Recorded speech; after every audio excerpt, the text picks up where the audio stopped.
Here's a big mistake that loads of people make when they leave a toxic relationship. It's me. I'm people. We chase feeling better, thinking it means we're getting better. But let me tell you, that's how we get stuck in loops of junk food, gaming, gambling, alcohol, partying, spending money on stuff you don't even need, other toxic relationships. Principles separate what seems good from what's actually good for us. They're the big ideas that don't change, even if your emotions do. Think about it. If you follow a bunch of recipes, you're going to seem like a pretty good cook. But learning the principles of cooking, that's how you actually get to be one. You think Gordon Ramsay needs a cookbook? Delicious. And it's the same with toxic relationships. A follower needs instructions to live. A leader makes up his own rules based on principles.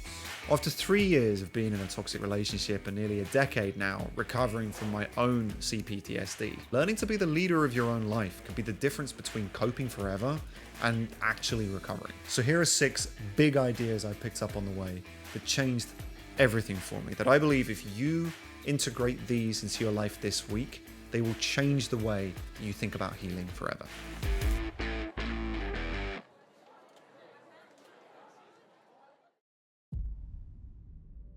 I want to begin this one with a bit of a personal story, if you don't mind. When my toxic relationship fell apart, I ended up crashing on a mate's sofa for like 2 months. And he did me a real solid letting me stay there with him. But let me be honest, it wasn't good. Every other night we'd go out drinking, partying, clubbing, chasing girls. I'd be coming back and sleeping on the sofa, and it was cold, and I was using pizza boxes as pillows, getting the worst night's sleep of my life, and then doing the whole thing again the next day. Now, I could have been doing all of the inner work, the meditation, the understanding narcissism, and trying to pick out all the red flags to understand what it was that I'd actually gone through. But it would all have been for nothing, because my brain was still taking in a whole ton of toxic information. See, I like to think that narcs are a little bit like nukes. If you're in a relationship with one or you work with one, you're going to be taking on an enormous amount of toxic radiation. And that is going to slowly poison you unless you purge it from your system. And you can't do that if you're still at ground zero. I'd basically set up a tent in Chernobyl. The principle I wish I'd learned earlier is that you are a reflection of your environment.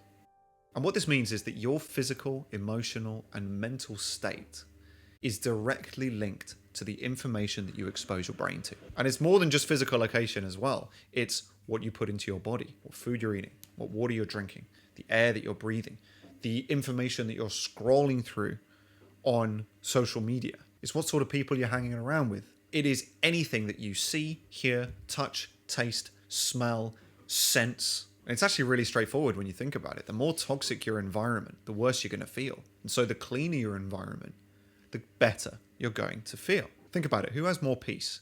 The drunk doom scroller who's playing Call of Duty until 2 o'clock in the morning, or the guy who wakes up and has fresh air, fresh orange juice, and a clean and tidy apartment? Reasonably tidy. Answer's obvious, right? And this one is so important because if you don't clock it, you're just going to do what I did. You're going to neglect all of the other environments that are around you and then struggle to handle all of this incoming data. And this is why when it got to like 2022, I was looking at my life thinking, I'm free now, but why does my life still suck? And it was because essentially I just swapped one toxic environment for a whole bunch of other ones. So we have to start focusing more on the data in rather than obsessing over the behavior out.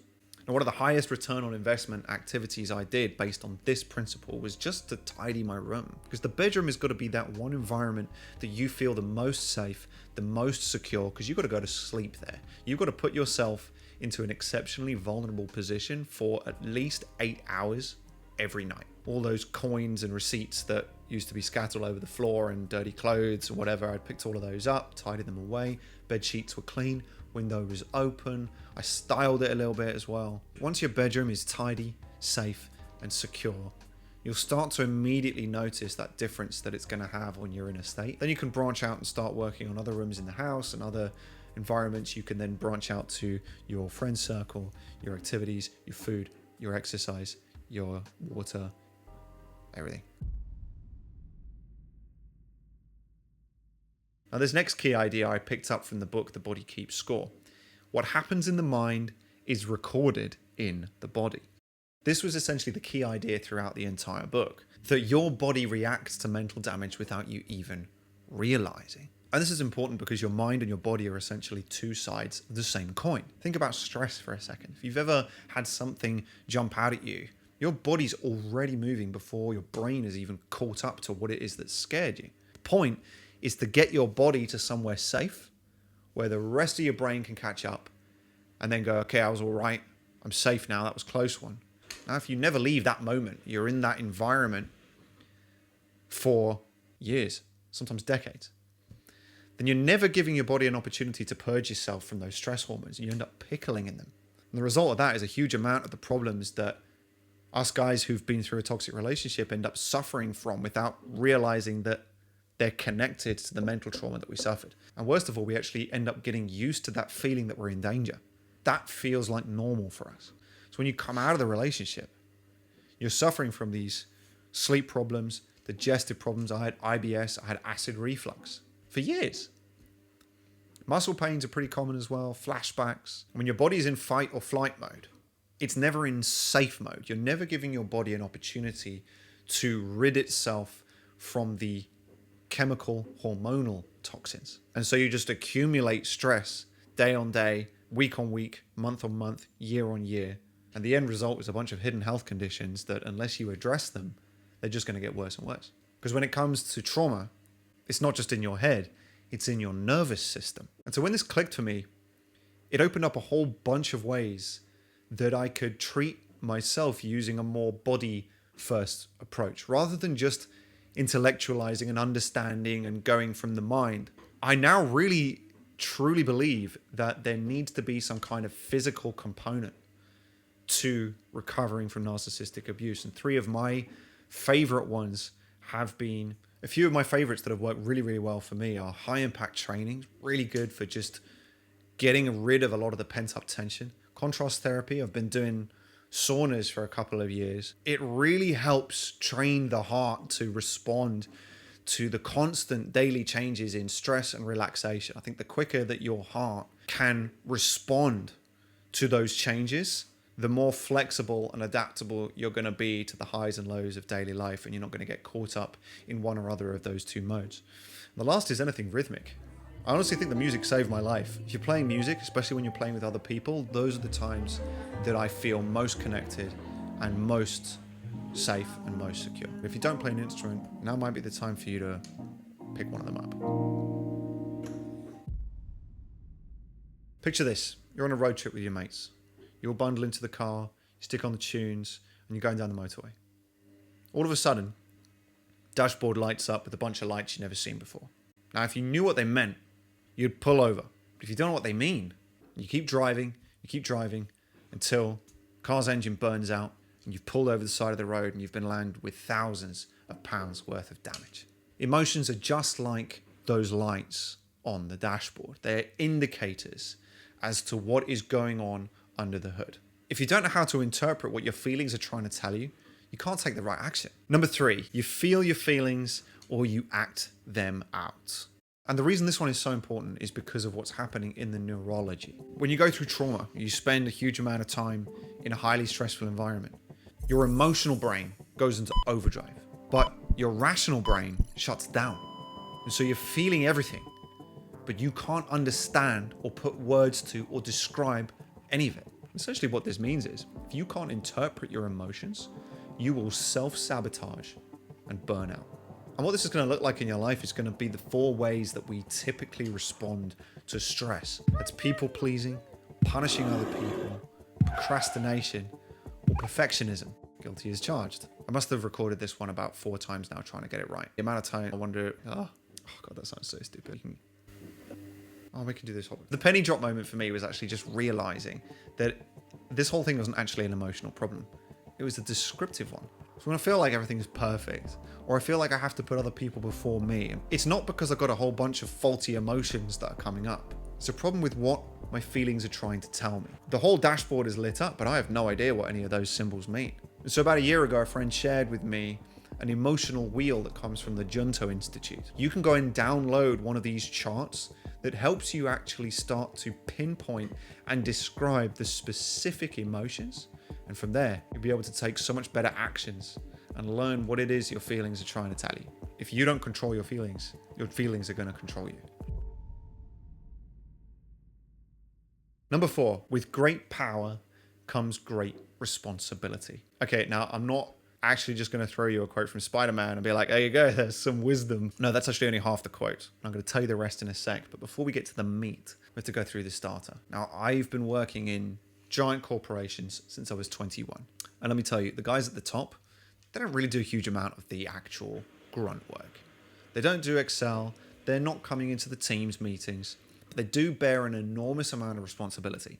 And because of that, they get to make all the decisions and they run the company. Problem is, in toxic relationships, we're not the CEO. In fact, we learn to fear blame and run away from all that responsibility. And then we learn to feel helpless. And so when the relationship comes to an end, we try to seek control. This could be spending money you don't have to try and feel some control over your finances. Sleeping around to feel some kind of control over your body. It could be over-consuming a lot of this self-help content. Disappearing for 6 months to become unrecognizable, just to feel some sense of control of your mind. The problem isn't a lack of control. It's a lack of agency. Now, CEOs have great power, but it comes with great responsibility. Now, if you want to be the CEO of your life, you need to have both. Okay, Uncle Ben had to die for Peter Parker to realize this and go on to become Spider-Man. I just had to watch the movie. But it really hit home for me when you flipped it. Sure, with great power comes great responsibility, but with great responsibility comes great power. Now, okay, you might be thinking, yeah, but Lawrence, I came out of this toxic relationship feeling that everything was my fault. Like, surely I have all the responsibility. They didn't give you responsibility. They took it away. Think about it. Responsibility. That's the stuff that you don't need permission for. If you're responsible for something, you don't need permission to look after it. And when you don't need permission, you are the one who decides how it gets looked after. If you are not responsible for something, then you have to go to somebody else to make that decision. So just think about your relationship. Were you not always trying to judge what they would expect or what they would want from you? Were you not always trying to second guess whether they would want you to do this or whether they would not want you to do that? Did you not always feel that you had to ask them for permission? You had to get their go ahead before you did anything in case you got into trouble? It's because you're the employee. They're the CEO who's blaming everything on the workforce. They didn't give you responsibility. They took it away. And with that, they took away your power to make decisions without permission. So when it comes to recovery, it's not actually about controlling what others do. It's about controlling how you respond to them.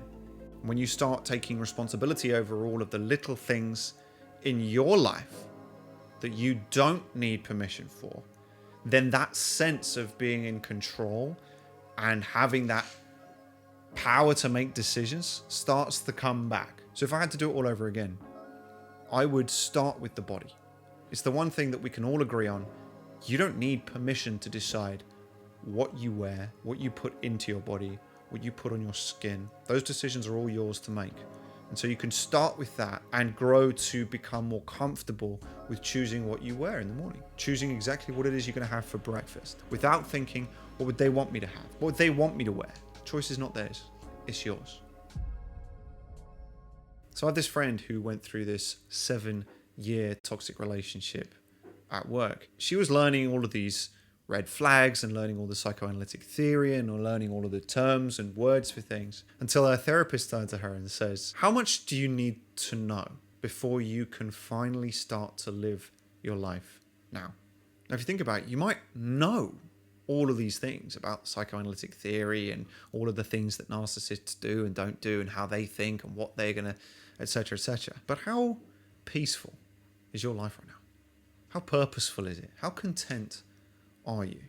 How are you managing stress in your day-to-day life right now?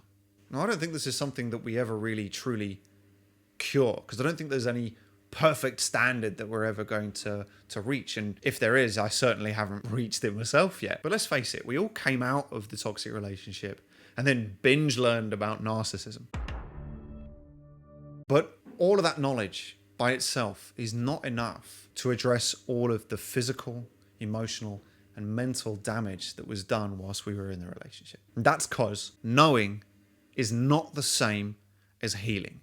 You actually have to put the reps in, because all of that knowledge without action is kind of like knowing exactly how a car works. It's knowing how all the bits function, how they all work together, how the fuel gets burned, how it makes all the wheels turn. But if you don't know how to drive, what good is that to you? If you want to go from where you are now to where you want to be, simply knowing how the car works, what use is that? And that's why this principle matters so much, because if you don't clock this, you're going to stay stuck in this perpetual loop of learning and intellectualizing and becoming familiar with all of this theory. Meanwhile, all of the tension, all of the built-up stress, the physical problems, the mental problems, the triggering of your fight or flight response, that's going to stick around until you actively intervene to start to work through those.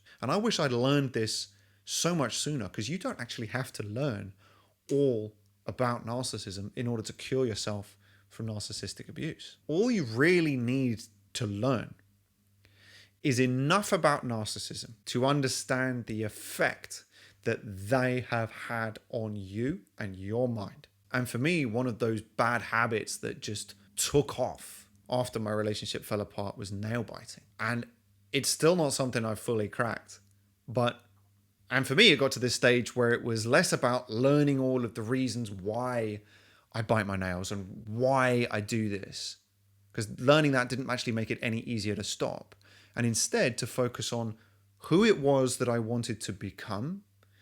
And that was that moment where all of the energy shifted from looking out for a solution and instead was redirected to looking in. You ever found yourself putting up a boundary, and no matter how hard you try to set it up, you fold whenever it's attacked? It still feels really weird trying to enforce a boundary, doesn't it? You've told them not to call you, but you pick up anyway. You told them you have to leave at 6, but you stayed anyway. This is the 10th time you've told them this is the last time. I'm super serious right now. But the problem isn't setting up the boundary, it's enforcing it. And it's because we're thinking about boundaries all wrong. I picked this principle up from Richard Grannon. Boundaries aren't built, they're expressed.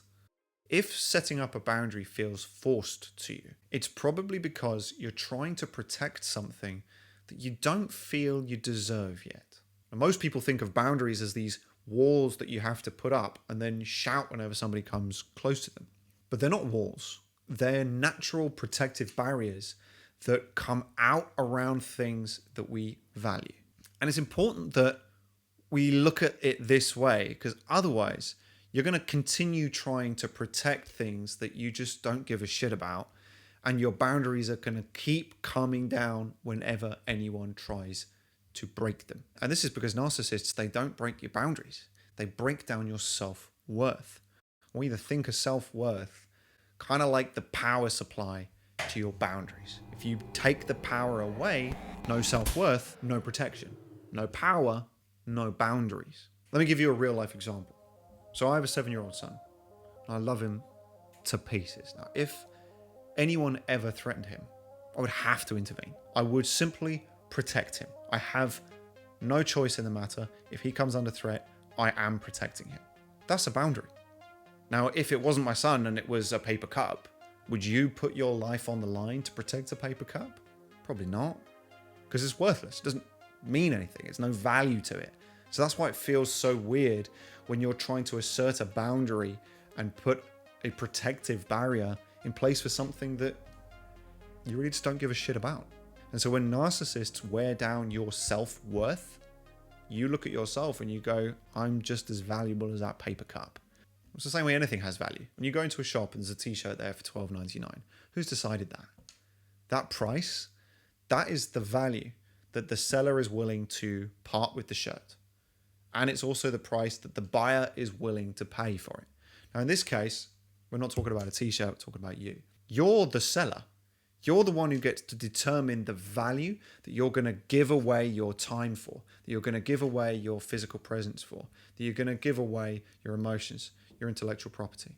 Okay? Now, if you don't value those things highly, then the buyers in your life will take them for the lowest price that they can get, and you'll even give them away for free. So the question isn't, how do I build a boundary? It's like, how do I put value into these things that I want to protect? Well, it's the same way anything gets value in this world. You pour your attention, your effort, and energy into it. Now, let's say you're the seller of the shirt, right?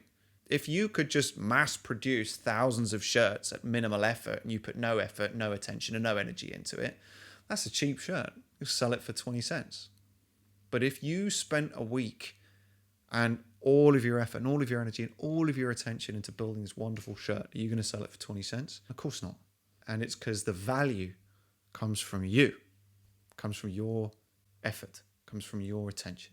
So if that sounds interesting to you, I actually created a little guide that just goes through the 6 main types of boundaries and some things that you can do to start to build that value back up. It's totally free. There's no pressure for you to download it, but just check the description box. There'll be a link in there and you can download it and you can start working through that today. All right, that's it. Thank you so much for watching. Do like the video if you enjoyed it. Subscribe to the channel if you haven't already. Live life by design, not by default. I will see you on the next one.